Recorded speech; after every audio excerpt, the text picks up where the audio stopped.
Assalamu alaikum wa rahmatullahi wa barakatuh. Bienvenue sur ma petite chaîne Apprendre le français avec Monsieur Sharafi.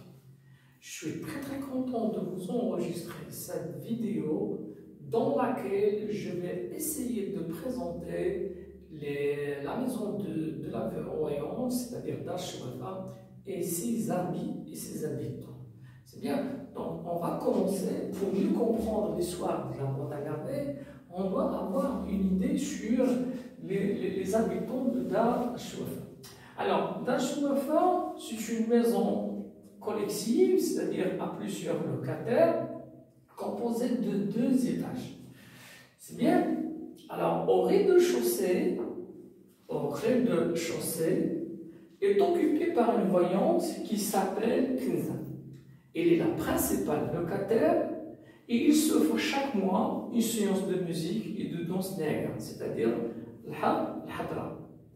Alors, le 2e étage, elle est occupée par la famille Driss Awad, sa femme Rahma et leur fille Zineb.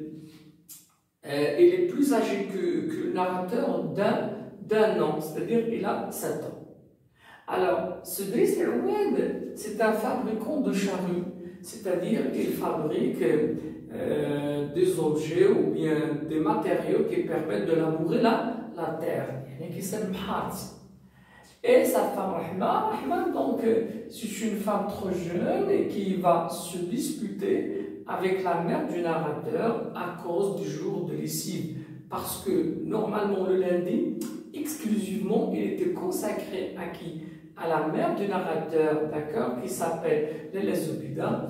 Alors, Lele Zoubida va prétendre que cette voisine a souillé son linge, et c'est pourquoi, d'accord, elle s'est disputée avec sa voisine, d'accord, Rahma. Alors, passons maintenant, d'accord, au 2e étage. 2e étage, elle est partagée entre 2 familles. La famille Hélène, le jardinier, Fatma, Zulia, sa femme. Et d'accord, l'autre pièce, elle est occupée par la famille du narrateur, alors composée de Ma'al Islam, le père. Il frôle les quarantaines.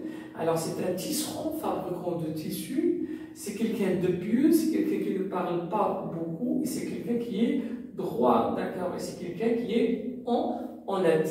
Alors sa femme, elle va perdre son capital, donc au début du 9e chapitre, et il va devoir aller travailler à la campagne pour amasser de l'argent et par la suite remettre en marche, d'accord, son atelier.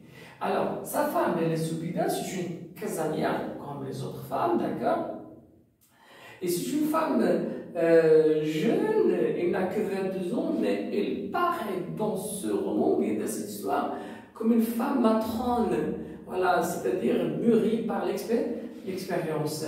Alors, la Zoubida, c'est une femme caractérielle. Alors, c'est une grincheuse, mais c'est une femme qui est vraiment généreuse. Ils ont un enfant qui est le personnage principal.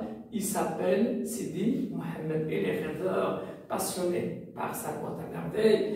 Elle aime le monde invisible et c'est quelqu'un qui est différent des autres camarades de classe. J'espère que j'ai pu alors donner une idée sur, d'accord, la maison de Dar Ashrafa et ses habitants. À la prochaine séance.